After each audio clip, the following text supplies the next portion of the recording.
Peace be with you, everyone. Welcome to my channel. My name is Trevor. Very grateful to have you here. In today's video, I wanted to share a very special list of 10 niche fragrance recommendations for the autumn time. So these are all going to be fragrances that have a certain unique quality to them that you're not really going to be finding in the designer realm, save for a few of these. I think maybe 2 of them that have gotten some real big hype in the community, so they've got a lot of clones in the Middle Eastern realm and a few in the designer realm, but for the most part these have very unique scent profiles, and I highly recommend checking them out, at least sampling them, maybe hunting down a 10 ml decant and getting yourself a few wearing experiences with these fragrances here coming up for the remainder of October, November, and December. So without further ado, I'm going to get right into the list here, starting off with the number 10 spot.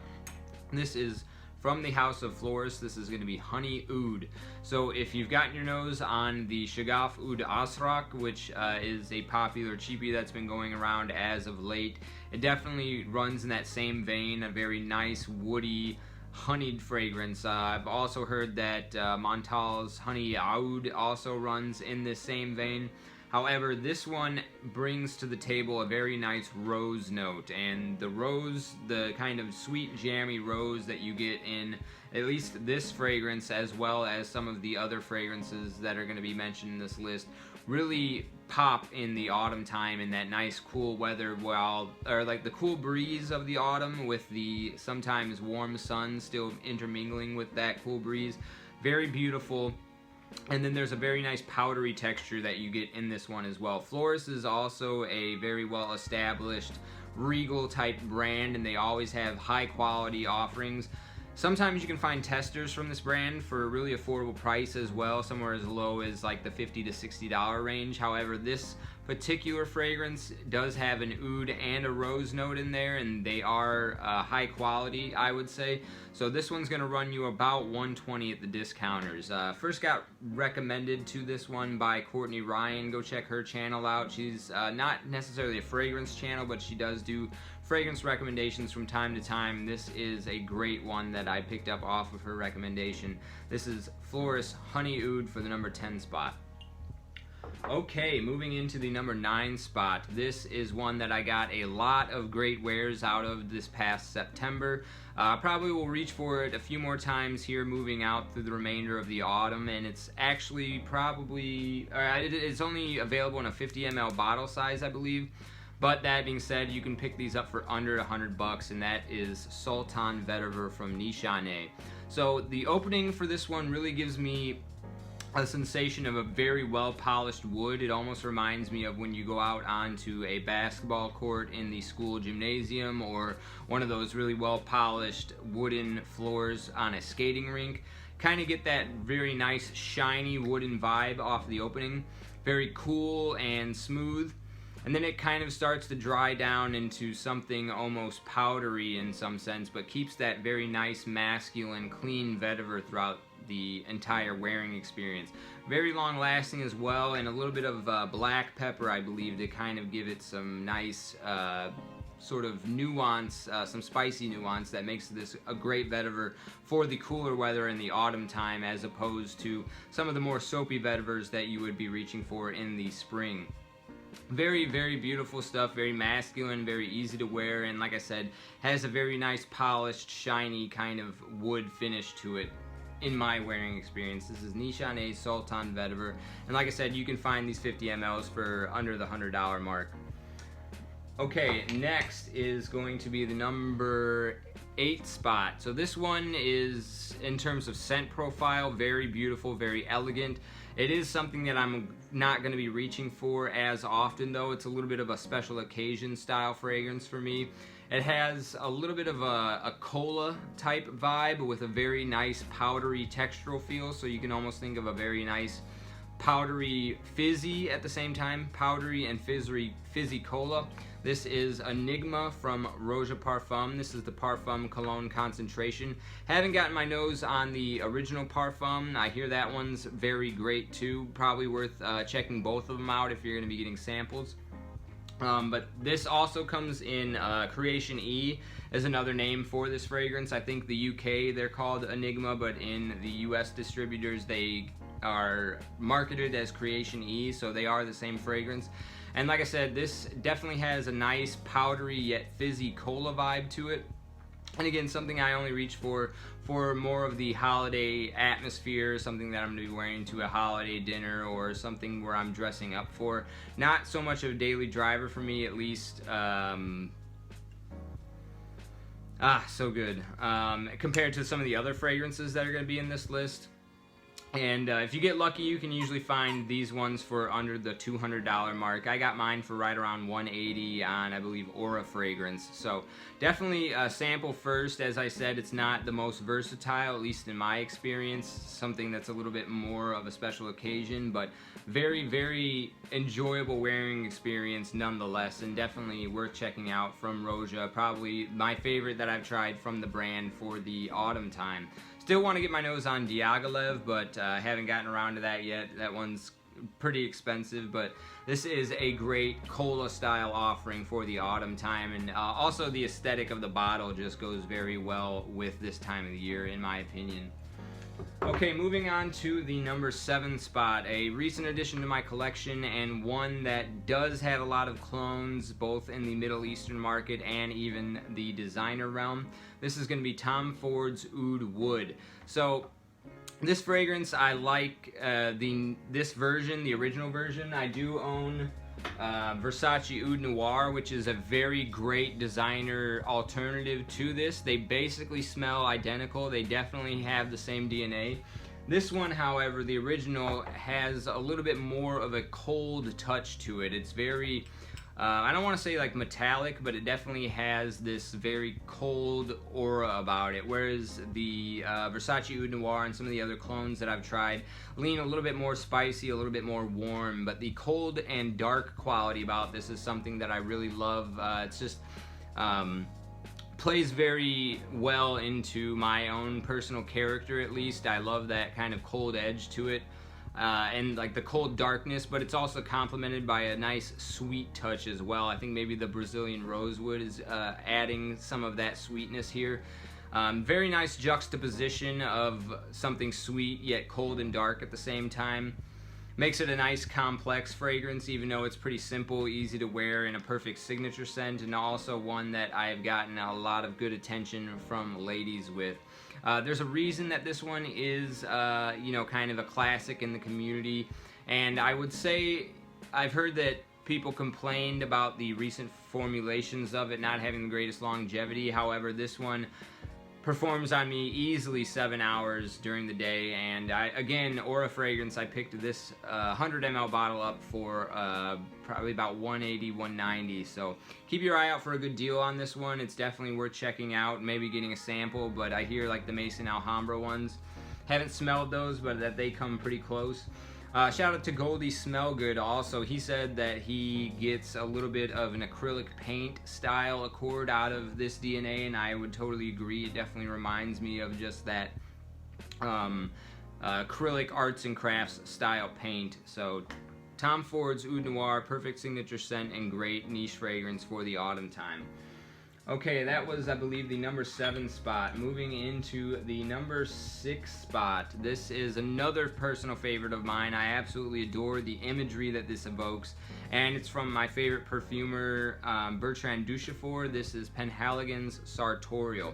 So this is going to be one of my standard barbershop fragrances for the autumn time. One of the reasons I like reaching for it in the autumn is that it has both a beeswax and a honey accord in here, and it's something that's very autumnal for me. You know, the beeswax evokes some type of imagery of like candles burning. There's a steam type accord almost. The inspiration for this is you know, a classical era tailor shop, and so you get a little bit of like a steamed iron going over the top of the linens or the you know, suits that a tailor is going to be making. It evokes a nice imagery of the tailor's shop, and it has a beautiful, beautiful lavender that is the centerpiece to its overall barbershop appeal.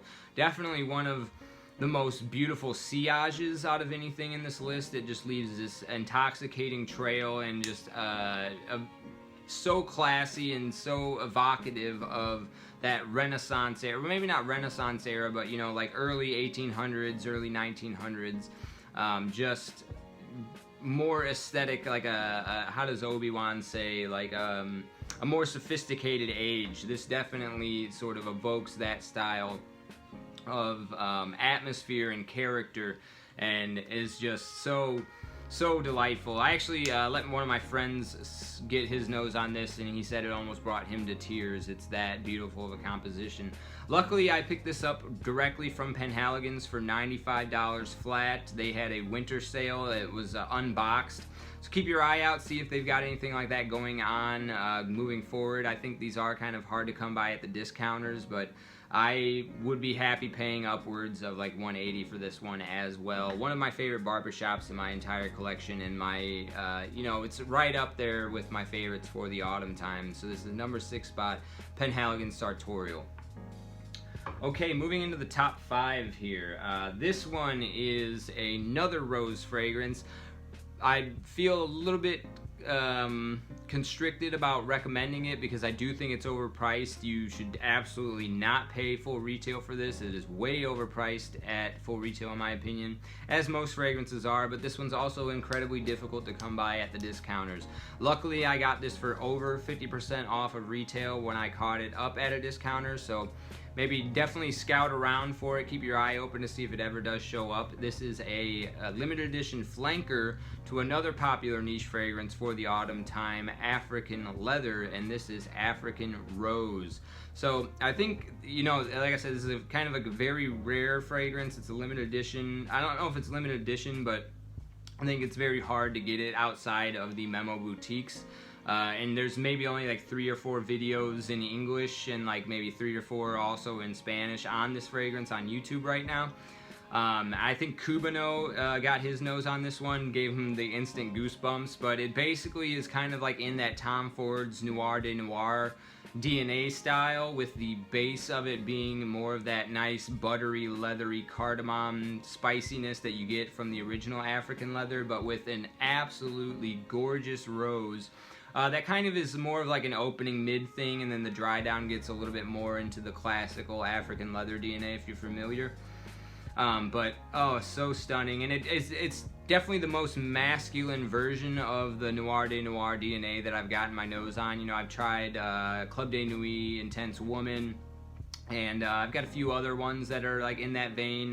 Something from Angel Schlescher, Sublime Rose, also very good, but a little bit leaning feminine. This one does a very good job of keeping that nice masculine edge in a succulent rose fragrance, and perfect for the autumn time. This is definitely something that I've already gotten much enjoyment out of, even though it's a recent addition. I've been wearing it, I think, at least once a week since I picked it up.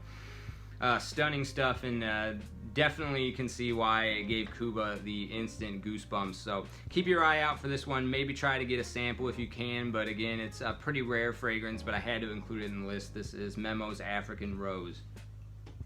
Okay, top 4. These are all pretty familiar, I would say. I've mentioned them a few times, and they're also pretty frequent in other niche autumn lists. This is going to be from Amouage. This is Jubilation 25. So I like to call this like the charcuterie board fragrance. It just has all of the sort of elements that you would get out of a nice Thanksgiving charcuterie board. You know, you got a little bit of honey, a little bit of fruit nuances, a little bit of some savory notes in here, some like resinous qualities, some honey. Absolutely stunning juice. Definitely has a nice jubilant and bright and joyful kind of vibe to it, despite having some resins, some sweetness, some thick qualities to it. This is a newer formulation. I hear the older ones were a little bit thicker and denser. This one wears great though, and is perfect for the more bright, hot, sunny days in the autumn, but it wears perfectly in the cold weather as well. Let me see if I can open the window here, get a little bit of natural light going. This fragrance, I feel like, just plays very well with that autumn light, just like the more sunny, bright, jubilant days in the autumn time. And this is an absolutely 100% perfect backdrop to when the leaves start turning this kind of color, like if you live anywhere with the deciduous leaves, like maple trees, that kind of environment, this is the color of the juice goes absolutely perfectly with the atmosphere when the trees are this color. So I highly recommend getting your nose on this one. I know this one makes like the top 1 spot in a lot of other fragrance reviewers lists for the niche realm, and for good reason. Again, also from my favorite perfumer, Bertrand Duchefort, this is the number 4 spot, Jubilation 25. Okay, the number 3 spot.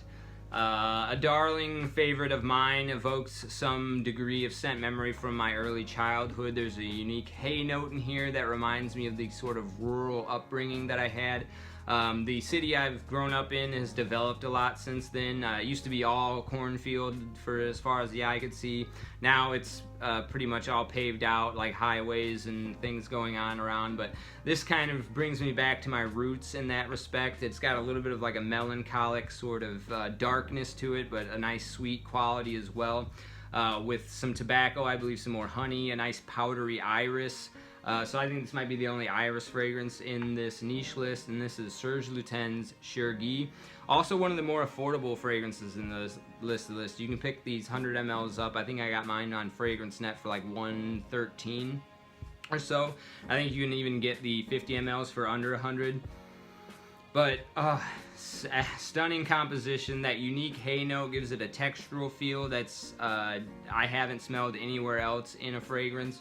Again, I hear that the vintage formulations with the different label are, you know, better than the current ones, but I've only got my nose on this, and this is absolutely stunning juice. Easily one, I think it's probably one of the bigger dents out of like these niche fragrances in this list, as I tend to reach for these a little bit less so than my designer and cheapies, but this one is just so tantalizingly delicious, and also you know, grown up and mature and dark in some sense as well for being a sweet fragrance.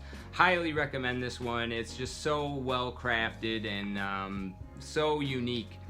I don't think there's any clones out there of this fragrance right now, so it's definitely something that is worth picking up for the unique quality of its scent profile, and it's also like high quality execution. So that is the number 3 spot, Serge Lutens Chergui. Okay, 2 more. The number 2 spot is very hyped in the community. Also a lot of clones. I would probably just recommend picking up a clone, just because this one's kind of hard to get. It's almost never at discounters, and it's pretty expensive full retail. This is none other than YSL's Tuxedo. So this is basically like a spicy patchouli fragrance, but it has this, it definitely evokes like the imagery of a tuxedo. It has this certain air of class about it that is like unmistakable. And it's definitely, as much as I you know, think that the clones come pretty close, you know, this is a great designer release that definitely smells very similar in the air. But this one just has like a little bit more density, thickness, and elegance to it. There's just something about this that does actually smell classier than any of the clones that I've tried, and I'm not just saying that. You know, I've let a few women do some comparisons with this and the clones, and they said, not knowing that this was the YSL, that this one just smelled classier than the other ones. So yeah, definitely highly recommend. There's a reason that this one is so hyped up and sought after and acclaimed in the community. I haven't tried like any of the Fragrance World suits and the Tux and all that, but if you do have the money and you're in the ballpark for a niche fragrance, this is definitely worth the number 2 spot here. This is YSL's Tuxedo. And then my number 1 slot is, of course, going to the House of Creed. They tend to be some of the more wearable niche fragrances for me.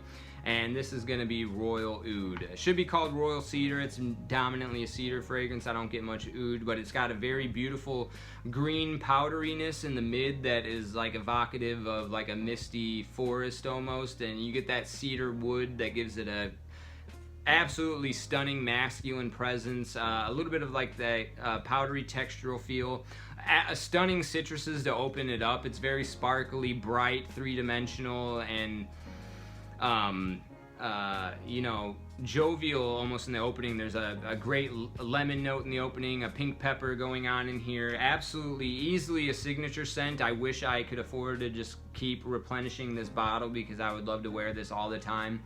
So great, so like